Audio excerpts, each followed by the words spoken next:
les fruits, des légumes et autres. Mais son frère Abel, lui, il avait quoi? Il était berger. Et qu'est-ce qu'il peut offrir étant que berger? Ce ne sont que des brebis. Ce ne sont que ses troupeaux. Et il a choisi le meilleur. Il est allé, il est monté et il a offert à Dieu. Déjà là, nous avons vu que il a obéi déjà à quelque chose. Ce n'est pas que les légumes, Dieu n'aime pas les légumes.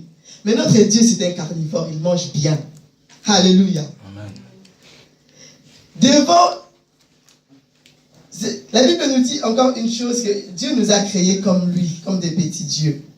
Pourquoi des fois on nous parle ici, il faut manger bio, il faut manger des légumes plus que la viande et tout. Parce que la nature de l'homme, déjà, l'homme aime la viande. Alléluia. Amen. La viande, là, ça fait du bien quand on mange. Quand on vient sur ta table, devant ta table, on te présente, il y a la salade, il y a, je ne sais pas moi, la viande fait, je ne sais pas moi, boucané ou comment, il y a ceci, cela. Tu vas te dire toi-même, je vais manger, mais je ne peux pas louper la viande. Alléluia. Amen. Tu vas manger vite, en toi-même, tu vas dire, je ne vais pas louper la viande. Merci. Pourquoi ça? Parce que la viande, c'est la nature que nous avons reçue de notre Père. Alléluia. Amen. Bien-aimé, ce n'est pas un péché. Notre papa lui-même, il est comme ça. Et c'est la nature que nous avons reçue de lui. Manger la viande, ce n'est pas un péché. Ce n'est pas interdit. Il a dit mange. Il a dit à Adam et à Ève, je vous donne tout. Mangez tout ce qu'il y a là. Mange. Mange la viande. Va jusqu'aux os. Roi même. Jusqu'à la moelle épinière, ça va te faire du plaisir. Et bien aimé, dis-toi que si toi, ça te fait plaisir de manger comme ça, et Dieu. La Bible dit la nature elle-même, elle doit nous enseigner. Les choses de Dieu, ce n'est pas le surnaturel où il faudrait disséquer, comprendre ce que nous vivons comme ça. C'est ça notre Dieu. Il est comme ça. Abel est allé offrir la viande. Caïn est allé offrir les légumes. Le Seigneur a aussi mangé les légumes, mais il a beaucoup plus pris plaisir à la viande. Dans la viande, il y a quoi?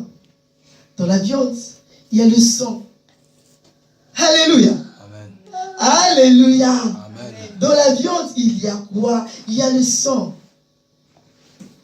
Et encore une chose. Quand on fait la viande, il y a quelque chose qui se dégage. Quand on prend pour aller sacrifier, pour aller, je ne sais pas moi, braiser, ce qui nous emmène pour dire, moi je vais manger, c'est quoi? C'est l'odeur. Alléluia. Amen. Alléluia. Amen. L'odeur, ça attire. Bien aimé, l'odeur attire. Le parfum attire. L'odeur d'une nourriture attire. On sait se dire, cette nourriture sent bon, moi je ne vais pas partir. Tu étais seulement un visiteur, tu as dit, je vais faire 5 minutes chez maman Nadine. Mais maman Nadine est en train de faire la cuisine, la viande. Tu es au salon, mais tu sens quelque chose. Je dis, bah Nadine, je ne suis pas pressée, hein. Qu'est-ce qui t'attire? C'est l'odeur. Même notre Dieu, il est attiré par l'odeur. Il aime sentir. Il aime sentir.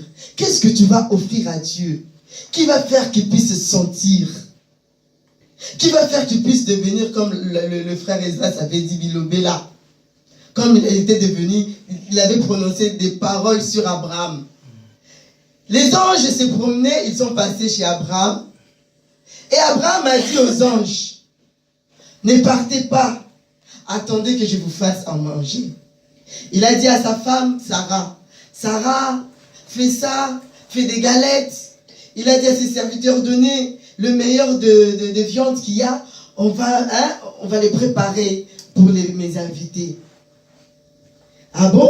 Est-ce que les invités avaient demandé? Non, ils étaient juste des passages. Mais il a su les recevoir. On a préparé, on est venu leur donner. Et les anges, ils ont mangé. Ils ont mangé. Ils se sont rassasiés. Ils ont pris les cure-dents. Abraham, tu sais, hein? Abraham, cette nourriture, elle est bonne, hein? on s'est bien préparé. Et tu sais quoi? L'année prochaine, quand on va passer par ici, ta femme aura un enfant. Alléluia. Amen. Tout ça, c'est quoi? Bien aimé, quand on nous dit même les mamans, il faut bien recevoir les gens parce que vous ne savez pas qui vous allez recevoir chez vous. Vous allez recevoir même les anges de Dieu qui viendront débloquer des situations dans votre vie. Amen. Alléluia. Amen. Vous ne savez pas. Toi, tu reçois quelqu'un chez toi à la maison, tu dis, fermez le réchaud là-bas, la nourriture n'est pas encore prête. Bien aimé, tu es en train de manquer ta bénédiction. Alléluia. Amen. Tu es en train de manquer ta bénédiction. La Bible nous dit dans le livre de Deutéronome, nous venons de lire, quand on offre, c'est par rapport à quoi? À un accomplissement d'un vœu. Donne-le cet invité, donne-lui à manger, donne-lui à boire, donne-lui ce qu'il veut. Bien aimé, il va déclencher, il va prononcer des paroles en ta faveur. Amen. Alléluia. Amen.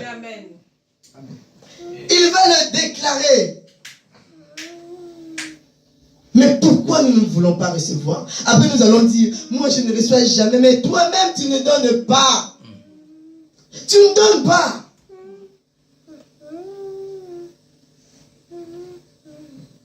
Et là nous sommes en train de parler encore de l'autre aspect de l'Holocauste.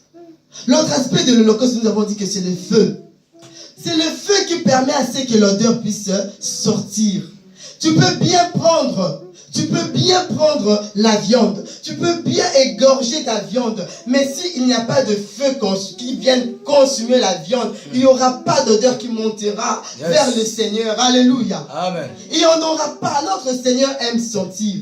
Le brisement que tu te permets de faire, le sacrifice de ton temps pour venir adorer Dieu, ça va permettre à ce que l'odeur monte. Alléluia. Amen.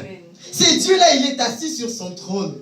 Il te voit après le travail, dans le froid de l'hiver, que tu prends ton temps, tu cours, tu prends le tram, le bus pour venir adorer Dieu. Et les gens te disent, mais pourquoi tu vas là-bas? Qu'est-ce que tu vas recevoir là-bas? Tu ne vois pas que tu es une jolie fille, que ta taille tu peux l'utiliser pour autre chose. Tu peux devenir mannequin, tu peux aller chercher les hommes. Mais toi tu dis non, ma taille je le garde pour Dieu. Mon temps je le garde pour Dieu. Et tu crois que ce Seigneur restera insensible.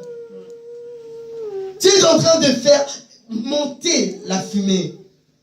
Tu es en train de faire monter la fumée vers Dieu. Et les choses vont se transformer dans ta vie.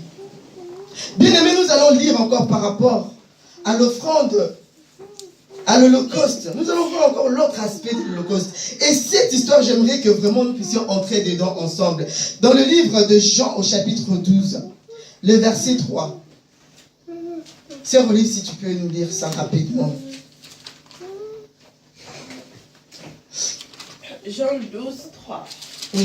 Marie, ayant pris une livre d'un parfum de nard pur de grand prix, oignit les pieds de Jésus et elle lui essuya le pied avec ses cheveux. Et la maison fut remplie de l'odeur du parfum. Amen. Alléluia. Amen. J'aime bien quand je suis en train de travailler, de méditer, quand le Seigneur me permet que je puisse revenir dans l'histoire de Marie. Cette femme, Marie, c'est une révélation dans ma vie. Alléluia. C'est une révélation de choses de Dieu dans ma vie. Je dis toujours, cette femme, elle avait du surnaturel que elle-même, elle n'avait pas compris. Alléluia. Amen. Cette Marie-là, que nous venons de lire, celle qui avait brisé le parfum, c'est la sœur de Lazare. Et puis la sœur de Marthe. C'est la même Marie, quand Jésus venait dans leur maison et que Marthe s'occupait de la nourriture, Marie se mettait toujours au pied de Jésus pour écouter la parole de Dieu. Et Marthe se plaignait, il disait, Jésus, dis à Marie de venir m'aider. Et Jésus lui avait dit, ta sœur, elle avait pris la bonne part. La bonne part, c'est quoi? C'est le sacrifice que nous faisons, de venir ici, de consacrer notre temps à Dieu. C'est ça la bonne part, d'écouter la parole de Dieu. Et cette bonne part avait servi à Marie quand son frère Lazare était décédé et que Jésus entrait dans leur vie après avoir enterré Lazare. Marthe, elle a couru vers Jésus et a dit, Seigneur, si tu étais là, mon frère ne serait pas mort. Jésus était en train de l'expliquer, mais Marthe, par ses réponses, n'avait pas incité Dieu à faire le miracle. Alléluia. Amen. N'avait pas incité Jésus à faire le miracle. Mais quand l'intervention de Marie a eu lieu, Marie est venue, elle s'est directement agenouillée devant Dieu. Bien aimé, l'adoration. Marie s'est agenouillée devant Jésus. Il a dit, Maître, si tu étais là, mon frère ne serait pas mort. C'est la même parole que sa sœur Marthe avait prononcée. Mais l'attitude que Marie avait, Le brisement. Elle s'est laissée tomber au pied de Jésus. Elle a laissé qu'elle soit brisée. Pourquoi elle s'est laissée briser? Parce qu'elle avait eu le temps d'écouter Jésus. Elle était tout le temps au pied. Elle était tout le temps. Et elle savait de quoi Jésus était capable. Même si Jésus ne le ressuscitait pas. Mais il est celui qui mérite l'adoration. Et Marthe, elle est avancée devant Dieu. Et elle s'est agenouillée devant le Seigneur. La Bible nous dit quoi? C'est elle, Marie. C'est elle, Marie, qui a fait que Jésus pleure. Alléluia. Amen. À cause de l'adoration. Alléluia. Amen. À cause de l'adoration. Ah, j'aime beaucoup cette femme. J'aime beaucoup cette femme. Et c'est toujours la même. Parce que après que Jésus ait pleuré, il y a eu la résurrection de Lazare. Et toujours c'est avec cette femme, Marie. Elle est venue au pied de Jésus. Elle avait compris qui était Jésus. Elle a pris un parfum. Pas n'importe quel parfum. Pas le parfum de 1 euro, 1 euro, 1 euro. Alléluia. Amen. Pas n'importe quel parfum. Elle a pris un parfum onéreux, très cher, des valeurs. Des valeurs. La Bible dit, elle a brisé par terre. Elle a brisé par terre. Bien aimé, quelle révélation cette femme elle avait. Quelle révélation cette femme elle avait. Elle a pris le parfum. Pas ce qui était n'importe quoi. Pas n'importe quelle offrande. Pas n'importe quelle donnée à ses dieux. Oh, elle s'est souvenue que c'est lui, non? C'est lui qui a fait que mon frère soit vivant. Est-ce que je peux lui offrir du n'importe quoi? Mais c'est lui qui a fait qu'aujourd'hui encore, il y en a notre Lazare, notre frère à côté. Est-ce que je peux lui donner n'importe quoi? Elle a brisé le parfum. Et l'odeur est sortie. Alléluia. L'odeur du parfum est sortie. Nous sommes en train de parler sur quoi? Dieu aime sentir. L'odeur est sortie. Jésus a senti l'odeur. C'est une forme de l'holocauste. Bien aimé, l'holocauste, ce n'est pas seulement, tu fais des sacrifices, tu prends un agneau, tu vas tuer. Mais il y a certaines choses, des valeurs dans ta vie que tu brises, que tu acceptes de briser, pour que ça puisse faire monter l'odeur vers le Père. Et à partir de cela, ça va emmener l'accomplissement d'un vœu dans ta vie. Ça va emmener l'accomplissement d'un vœu. Je vais juste ouvrir une parenthèse par là. Bien aimé, parmi nous, nous avons l'habitude de foi. Quand tu donnes à Dieu, tu es en train de dire qu'est-ce qu'on a fait de cet argent. Tu es en train de te dire, bon, cet argent était affecté pour aider les pauvres, mais je ne vois pas quel pauvre on a aidé. Bien aimé, c'est une mauvaise habitude. C'est ce que cette semaine aussi, quand nous étions en train de partager le mardi, nous avons parlé de l'offrande attachée. Tu es en train de suivre de quoi est-ce qu'on est en train de faire de mon offrande. Les pasteurs vraiment, ils prennent mon offrande et puis ils achètent un Prado. Ils achètent une Mercedes. Ils achètent une SUV. Tu es en train de suivre ça. Bien aimé, ce que tu es en train de faire là n'est pas bien. Cela ne va pas permettre que le parfum puisse monter vers le Père. Cela ne va pas. Pourquoi je dis cela? Parce que tu te crois que quand tu as donné à Dieu, parce que tu ne donnes pas au pasteur, tu donnes à Dieu. C'est qu'on va en faire. Nous croyons que le pasteur ou l'homme de Dieu que le Seigneur a investi là, il va faire ce qu'il a dit. À moins que le Seigneur puisse donner d'autres directives. Mais sinon, nous croyons qu'il va faire ce qu'il a dit. Mais toi, tu crois que puisque tu as donné et que tu crois qu'avoir beaucoup donné, que tu as le droit de veto dans l'église. Que tu peux décider sur ce qui va se faire dans l'église. Bien aimé, on se trompe, bien aimé. Alléluia. Amen. On doit arrêter cette façon de faire les choses. On s'attire la malédiction. Ce n'est pas bien de faire ça. Ce n'est pas bien de faire ça. De suivre ce que sera affecté l'offrande. C'est la même chose que Judas avait fait. Qu'est-ce qu'il a dit à Jésus? Mais si ce parfum-là, on devrait le prendre, l'utiliser pour autre chose, aider les pauvres, aider les personnes qui ont des problèmes, au lieu de les gaspiller comme ça. Jésus a dit à Judas, il a dit, mais les pauvres, moi je vais partir, vous aurez encore le pauvre parmi vous. C'est quelle façon de réfléchir? Tu n'as pas le droit de veto. Tu n'as pas le droit de parler.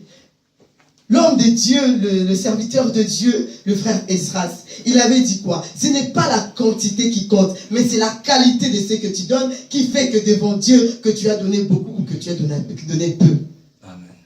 Ce n'est pas que tu regardes, moi j'ai donné plus que tout le monde, ce qui veut dire que ce que j'ai donné, on doit suivre ça. Ou peut-être, tu viens vers le pasteur et tu dis, puisque c'est moi qui donne beaucoup dans cette église, donc c'est moi qui dois décider qui sera ancien dans cette église et qui ne sera pas ancien dans cette église. Bien aimé, les choses de Dieu, ce sont les choses spirituelles. Attention avec ce que tu fais. Les choses de Dieu dans l'église, c'est spirituel. Ton argent, ne viens pas le mélanger avec le spirituel. Alléluia. Amen. Alléluia. Amen. Tout ça pour dire quoi? Pour dire que quand nous offrons à Dieu, nous devons avoir un cœur désintéressé. Nous devons être désintéressés. Parce que quand Marie avait brisé, elle n'avait pas regardé le coût du parfum. Quand tu viens offrir à Dieu ton corps, ton temps, tu dois être désintéressé. Ne fais pas des calculs à Dieu que le Seigneur, puisque je suis venu 5 dimanches, donc je dois recevoir 5 bénédictions. Non!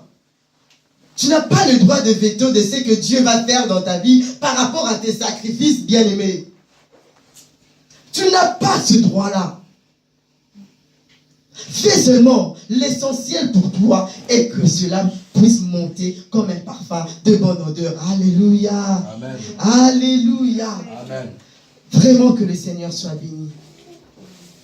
Que le Seigneur soit béni, qu'il nous accorde encore la sagesse et l'intelligence d'en haut pour que nous puissions comprendre les choses de Dieu et les choses spirituelles. Amen. Amen. Nous acclamons pour la gloire de notre Seigneur.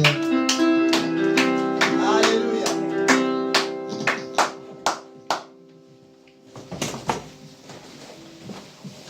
Amen. Amen. Amen. C'est que moi je viens retenir, c'est que nous devons respecter les clauses. Les clauses sont tellement importantes. Abel Amen. a offert à Dieu. Caïn a offert à Dieu. J'aimerais bien qu'on lise le passage. Genèse 4. Je commence au verset 3. Au début, au bout de quelque temps, Caïn fit à l'Éternel une offrande de fruits de la terre. Et Abel, de son côté, en fit une première-née de son troupeau et de leur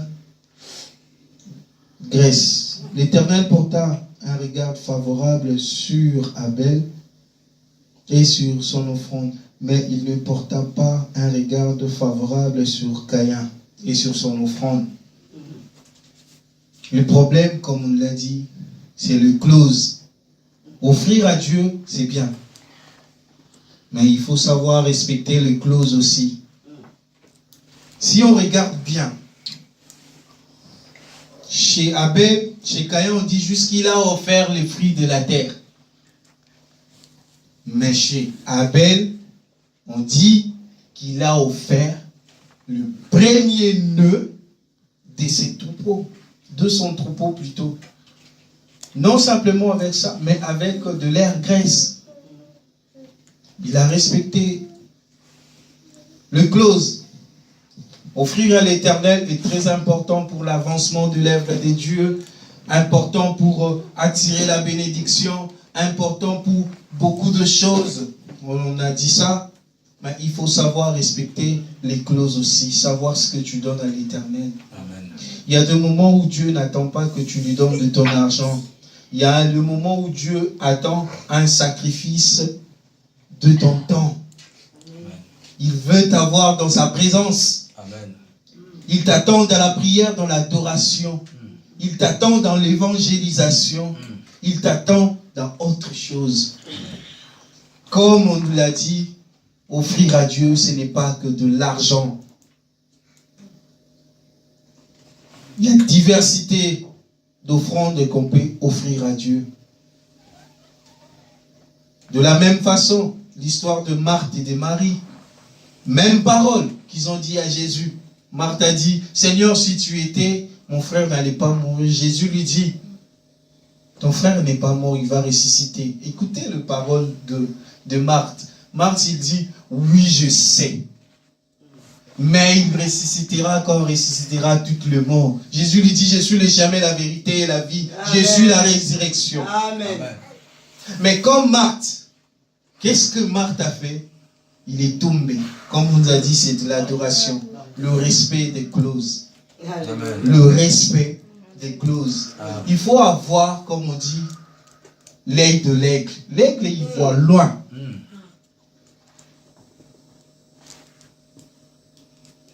Amen. Amen. Nous devons respecter le clause pour offrir un bon sacrifice à Dieu. Amen. Amen. Nous allons baisser nos têtes pour prier pour la parole. Seigneur, nous te disons merci pour cette belle parole. Que cela porte de fruits dans nos vies. Que cela puisse nous bénir. Bénis la servante qui nous a parlé ce matin. Rends en centriple ce qu'il est sorti de lui. Que ton Saint-Esprit l'accompagne encore. Qu'elle parle encore de ta part dans toutes les nations du monde. Au nom puissant de Jésus. Amen. Amen.